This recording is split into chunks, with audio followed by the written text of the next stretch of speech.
نحمده ونصلي على رسول الكريم اما بعد اعوذ باللہ من الشیطان الرجیم بسم اللہ الرحمن الرحیم فإن آمنوا بمثل ما آمنتم به فقد اهتدوا صدق اللہ العظیم۔ سامعین و ناظرین کرام، آج میرے پاس ایک ویڈیو پہنچی ہے جماعت اسلامی سے تعلق رکھنے والے ایک مفتی صاحب ہیں جن کا نام مفتی امتیاز مروت ہے۔ وہ مفتی امتیاز مروت جو ہے، انہوں نے صحابہ اکرام کے حوالے سے ایک متنازع گفتگو کی ہے جس سے اہل اسلام کا اور مسلمانوں کا دل سخت تکلیف سے دوچار ہوا۔ میں نے ضروری سمجھا کہ اس حوالے سے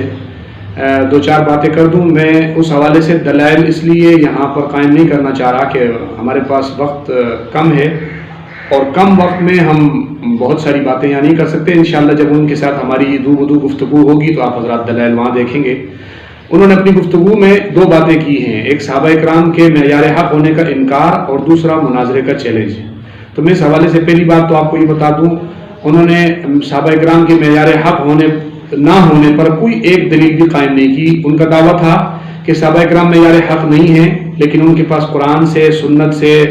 یا اکابر علماء اکرام سے، بزرگان دین سے ایک دلیل بھی نہیں تھی جس سے یہ ثابت ہو کہ صحابہ اکرام معیار حق نہیں ہیں۔ ان کے پاس لے دے کر 15ویں صدی کا ایک شخص ابو العالم مودودی سے ہی انہوں نے ان کا دعویٰ ثابت کیا، دعویٰ قائم کر کے بتایا کہ وہ کہتا ہے کہ صحابہ معیار حق نہیں۔ گویا یہ بات تو وہ مان چکے ہیں کہ ان کے پاس شریعت سے، اسلام سے کوئی دلیل موجود نہیں ہے اس بات پر۔ دوسری بات، انہوں نے کہا کہ صحابہ اکرام برحق تو ہیں لیکن معیار حق نہیں۔ پھر اس پر معیار حق ہونے پر کہا کہ جناب دلائل دیے تو غیر ایسے دلائل جن کا اس گفتگو سے کوئی تعلق نہیں تھا، اور وہ کہتے ہیں کہ جناب دیکھو، اگر کوئی شخص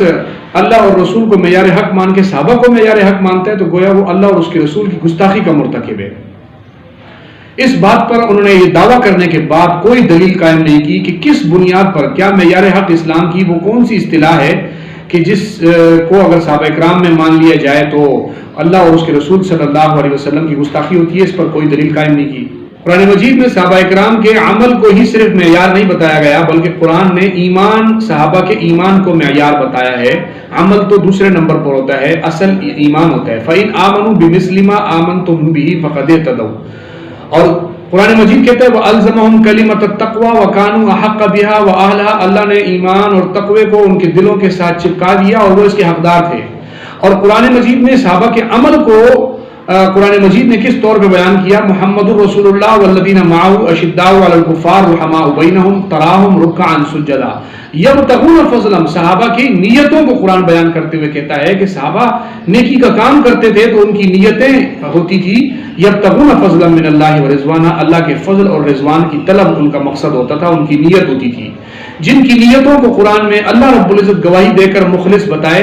جن کو اللہ جن کے ایمان کو معیار بنا کر کہے کہ ساری کائنات اگر صحابہ جیسا ایمان لائے گی تو معتبر ہے، جن کے بارے میں قرآن یہ کہے کہ یہ تقوی والے ہیں، ان کے دلوں کے ساتھ تقوی چپکا ہوا ہے، جن کو قرآن کہتا ہے اولئک حزب اللہ، یہ اللہ کی جماعت ہیں، جن کے بارے میں قرآن کہتا ہے اولئک هم المفلحون، جن کے بارے میں قرآن کہتا ہے اولئک هم الفائزون۔ اس جیسی سینکڑوں آیات ایسی ہیں جو قرآن مجید کے اندر صحابہ اکرام کے ایمان، تقوی اور ان کے معیار ہونے پر دلیل ہیں۔ لیکن مفتی امتیاز مروت صاحب کو یہ بات آج تک سمجھ میں نہیں آئی۔ مجھے پتا ہے صحابہ اکرام پر ہاتھ صاف کرنے کی ان کی کوئی اور وجہ نہیں ہے، ساری تکلیف اس بات پر ہے کہ مودودی صاحب نے صحابہ اکرام کی جب خلاف لکھ دیا تھا تو قوم کو چاہیے تھا صحابہ کو چھوڑ دیتے، ابو العالم مودودی کو نہ چھوڑتے، جیسا کہ جماعت اسلامی والوں نے کہا۔ جماعت اسلامی کی منشور میں یہ لکھا ہوا ہے کہ